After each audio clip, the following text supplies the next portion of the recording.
was just a joke. My brother-in-law said that while my son stood there shaking. A few days later, I made sure he'd never forget what he did. I want to start by saying I'm not someone who causes scenes.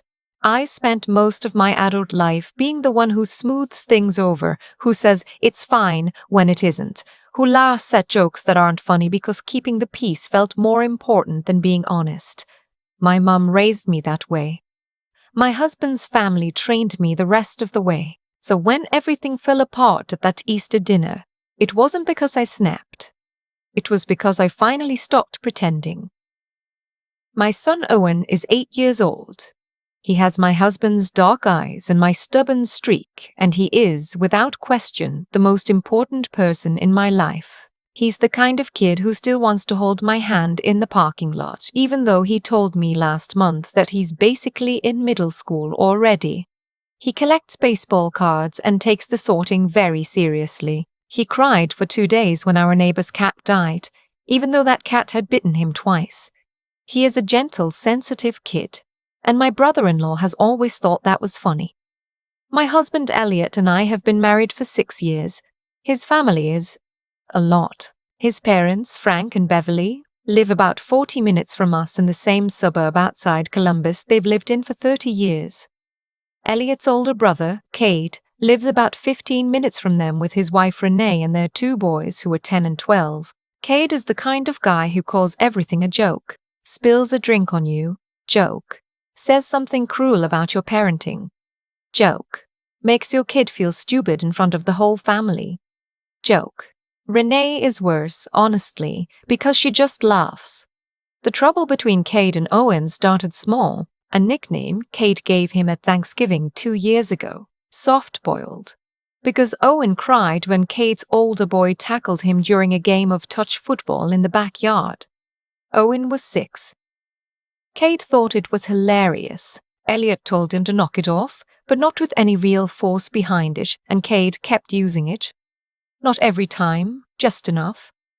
Just enough that Owen started going quiet whenever Cade walked into the room. I noticed. Elliot noticed too, I think, but he grew up with Cade and he has this blind spot about what's actually happening versus what he wants to believe is happening. I talked to Elliot about it maybe 4 or 5 times over those 2 years. He'd agree with me, say he'd talk to his brother and then either not do it or do it in a way that came out as, "Hey man, you know how she is," which I found out about later and which did not help anything. This Easter, the whole family came to Frank and Beverly's house. It's a big colonial with a finished basement the grandkids use as a playroom. There were probably 16 of us total. Elliot's aunt and uncle drove up from Dayton. There were cousins I barely know, the whole thing. Beverly made a ham and about 9 side dishes, and there was a dessert table that could have fed a football team. Owen was having a good day, actually. He'd worn his new blue button-down that he picked out himself, and he was proud of it. He'd been excited about Easter because Beverly hides real clues for the egg hunt, like little riddles, and Owen had been practicing riddle solving all week. He told me in the car on the way over that he was going to destroy the competition this year. I love him so much, it physically hurts sometimes. The egg hunt was fine. Owen found 7 eggs, which put him in 2nd place behind Cade's 12-year-old, and he was proud of that. He came running over to show me his basket with this huge grin on his face. That was about noon. Dinner wasn't until 2.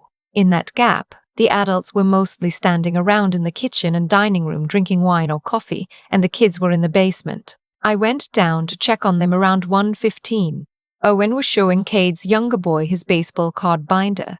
He'd brought it specifically to show his cousin, which I thought was really sweet. He'd organized it by team. I went back upstairs. I don't know exactly what happened in the next 40 minutes.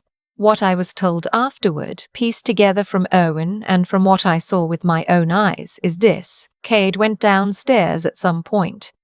He started flipping through Owen's binder without asking. Owen asked him to be careful because one of the cards, a Ken Griffey Jr. rookie card he'd saved up his own birthday money to buy, had a sleeve protector on it that was already a little loose.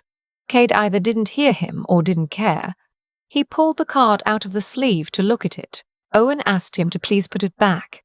Cade held it up. Doing that thing where you pretend you're going to bend it just to watch the kid panic. Owen panicked. Cade thought that was funny. He did it again. Owen started crying. Cade's boys laughed. And then Cade, still thinking this was all a great time, pretended to drop the card, just let it slip from his fingers toward the concrete basement floor. Owen screamed. Cade caught it before it hit, laughing. Relax, I got it. Relax, it was a joke. By the time I heard Owen screaming and got to the top of the basement stairs, he was already coming up. His face was red and wet, his button-down was twisted from where he'd grabbed his own shirt in distress, and he was holding his card binder to his chest like he was protecting it from further damage. He looked at me and said, "Mom, he was going to break my card on purpose." Cade came up the stairs behind him, still with that loose grin. He's being dramatic. I was messing around. I looked at my son first. I asked him if he was okay. He shook his head. I told him to go find Dad. Then I looked at Cade. Don't do that. That's all I said. Don't do that to him. Cade did the thing he always does. Hands up, eyebrows up, that smile that's designed to make you feel like the crazy one. It was a joke, come on. He needs to learn to take a joke. He's 8. My boys knew how to take a joke at 8. I didn't say anything else to him right then. I went to find Owen. He was in the hallway with Elliot, who was crouching down talking to him quietly. Owen's eyes were still wet. He looked up when I walked over and said, "Dad says Uncle Cade was just playing around." Something went cold in my chest. I looked at Elliot. He stood up and gave me this look that said, "Please don't make this a thing right now," and I thought, not for the first time, about all the times I had chosen peace over honesty. All the times I had agreed with that look. All the times Owen had watched me agree with that look. Dad might be right that Uncle Cade thought it was playing around, I said, keeping my voice level. But it wasn't okay, and you weren't wrong to feel upset. Elliot exhaled quietly. We'd talk later. Dinner was uncomfortable. I sat next to Owen, who ate about half his plate and didn't talk much. Cade sat across the table and made conversation with everyone like nothing had happened. At one point, he told a long story about a golf trip he'd taken with some work friends, and everyone laughed and refilled their wine, and I watched Beverly reach over and pat his hand like he was still her funny, charming boy. Nobody said anything to Owen. Not Beverly, not Frank, not Elliot's aunt. Nobody looked at him and said, "Hey buddy, you okay?" He sat there in his twisted blue button-down and ate his ham and was invisible. After dinner, when the kids went back downstairs and the adults were doing that slow drift toward dessert, Renee came up next to me at the counter and said, "For what it's worth, Cade really wasn't trying to be mean. He just doesn't always read the room." She said it in this breezy women helping each other tone like she was offering me useful information. I said, "Thank you, Renee." I didn't mean it. We drove home around 6. Owen fell asleep in the back seat. Elliot and I didn't really talk until we got home and got Owen to bed, and then we went to the kitchen and I told him what was bothering me. Not just about today. All of it. The nickname. The pattern. The way Cade had been slowly teaching Owen that his feelings were a performance, that being sensitive was something to be ashamed of. That the right response to being hurt was to laugh it off and let the person who hurt you off the hook. Elliot listened. He genuinely did. And then he said, "I know Cade can be a lot, but he loves Owen. He doesn't mean it the way it comes out." "It doesn't matter what he means," I said. "It matters what it does to Owen." Elliot didn't have an answer for that. But he also didn't really agree with me, not fully, and that was a problem I was going to have to sit with for a while. I didn't sleep well that night. I kept replaying Owen's face on those stairs. The card binder clutched to his chest, the wet eyes, the voice that had already started figuring out how to minimize what had just happened to him because Dad said it was playing around. The next morning, Owen came to breakfast and ate his cereal and then, completely out of nowhere, said, "Mom, does Uncle Cade not like me?" I put my spoon down. "What makes you ask that? He always does stuff to make me look dumb. And then when I get upset, he acts like I'm the problem." He said it with this careful, measured quality, like he'd been turning it over in his head and had figured out how to describe it exactly. 8 years old. Sitting there in his pajamas with the little sharks on them, You're not the problem, I said. Then why does everyone always take his side? I didn't have a good answer. I told him I loved him. I told him his feelings were valid and his card was valuable and he had every right to be upset. But the question sat with me all day. Why does everyone always take his side? Because he's funny and big and loud and he fits the shape of what that family considers normal. That's why. And Owen doesn't. And nobody was going to say that out loud, so I was going to have to do something about it another way. Here's what I didn't tell anyone at the time. Elliot and I own a house. We also, as of 18 months ago, are renting a property, a small 2-bedroom house on the other side of our neighborhood, to Elliot's parents at below market rate. Frank and Beverly's finances have not been great since Frank's retail business started struggling about 4 years ago. They'd been renting from a private landlord who raised their rent significantly, and rather than let them get into a bad situation, Elliot suggested we buy the property and let them rent it from us at a rate they could manage. I agreed because I thought it was the right thing to do. I still believe that.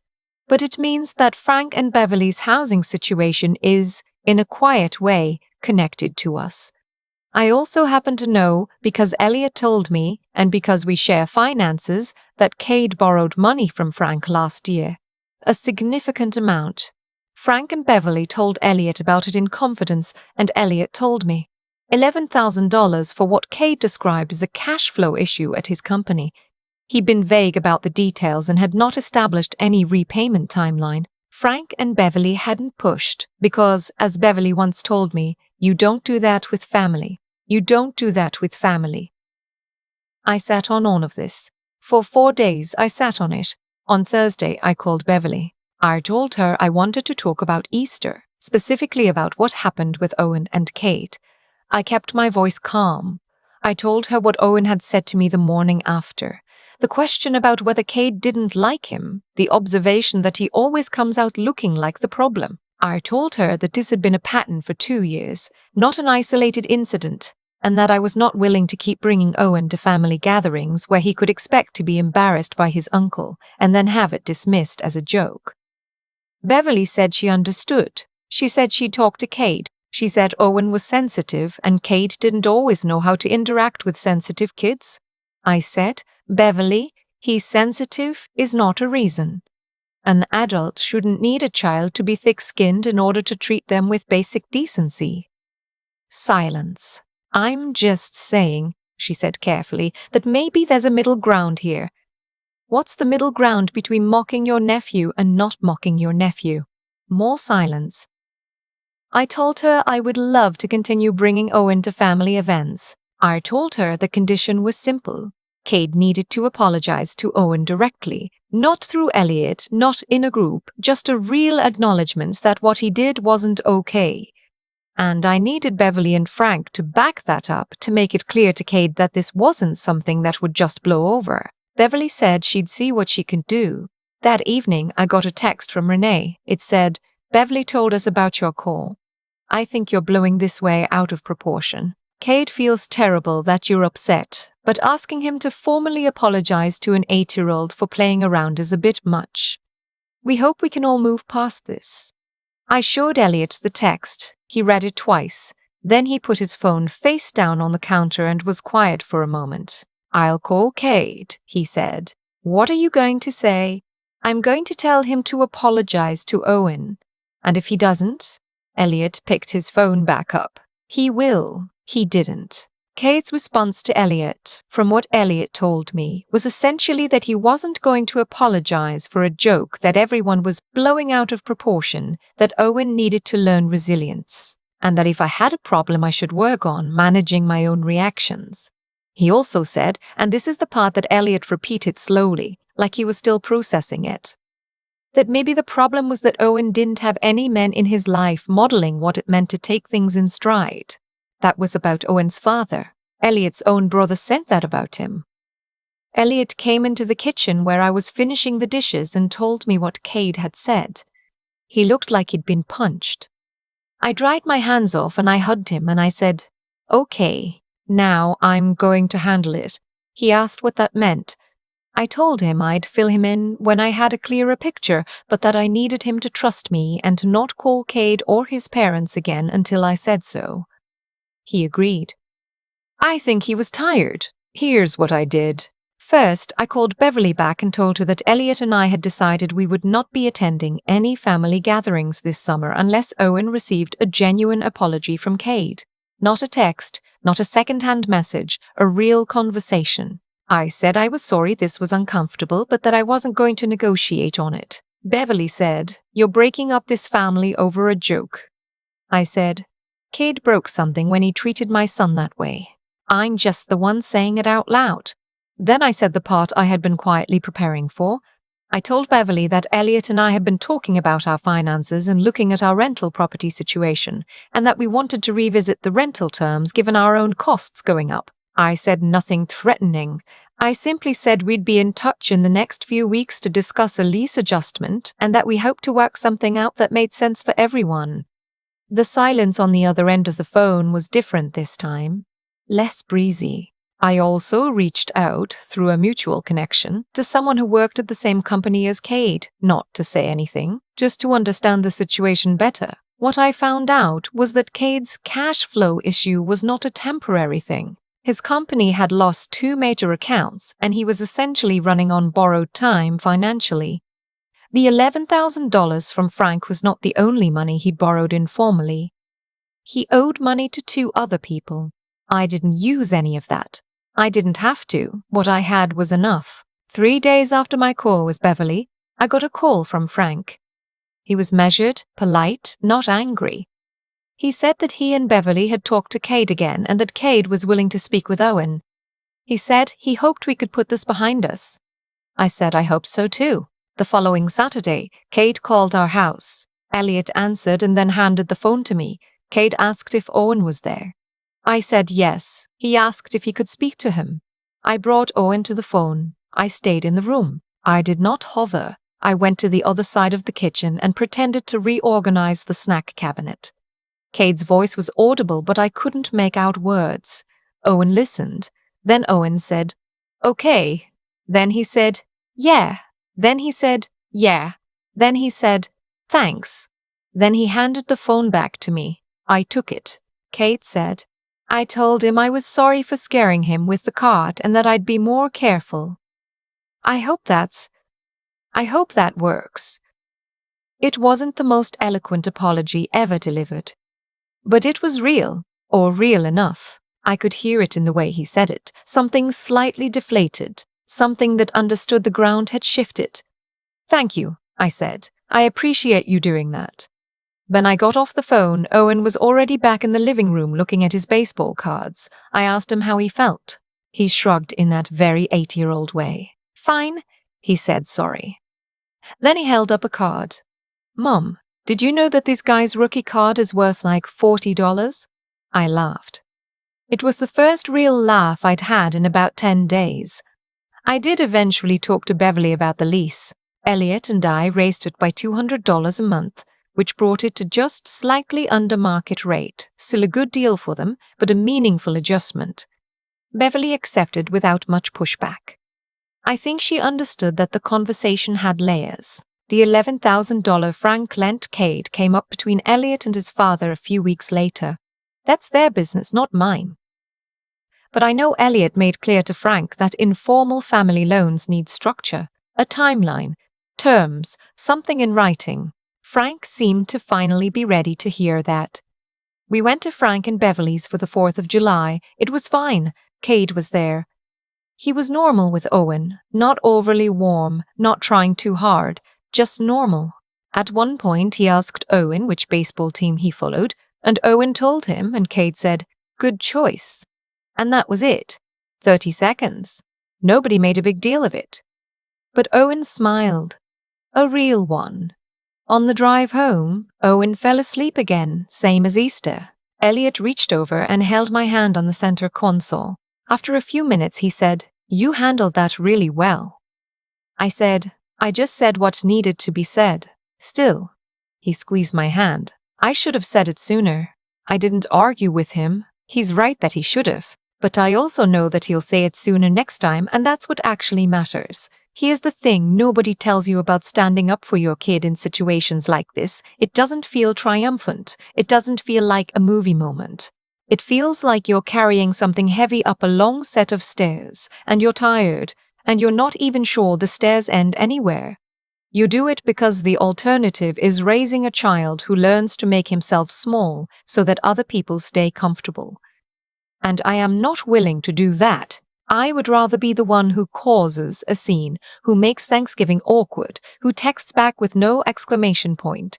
Owen does not need to learn to take a joke. He needs to learn that his feelings are real, that they matter, and that the people who love him will prove it when it counts. I'm still working on making sure that's true, but I'm not pretending anymore. I've thought a lot about what actually changed that Easter and the weeks that followed. Not the phone call, not the Lee's conversation, not even the apology Kate eventually gave Owen. What changed was me. Or rather, what I stopped doing. I stopped waiting for someone else to say the thing that needed to be said.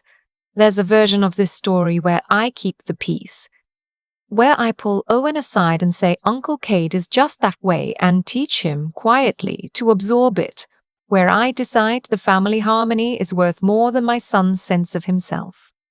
I've seen that version play out in other families. I watched it play out in my own for 2 years, until the morning Owen sat across from me in his shark pajamas and asked, in the most careful, measured voice, whether the adults in his life had decided his feelings didn't matter. That question broke something open in me, and I think that's the point. There's a pageant to how situations like this persist. It's not that the Kates of the world are uniquely cruel. Kate isn't a monster. He's just someone who has never been made to feel the weight of his own behavior. Nobody pushed back. Nobody said that actually wasn't okay. So he kept going because going kept being cost-free. That's not character, that's just friction or the absence of it. When I finally introduced some friction, not anger, not drama, just clear and firm and consistent, the whole dynamic shifted.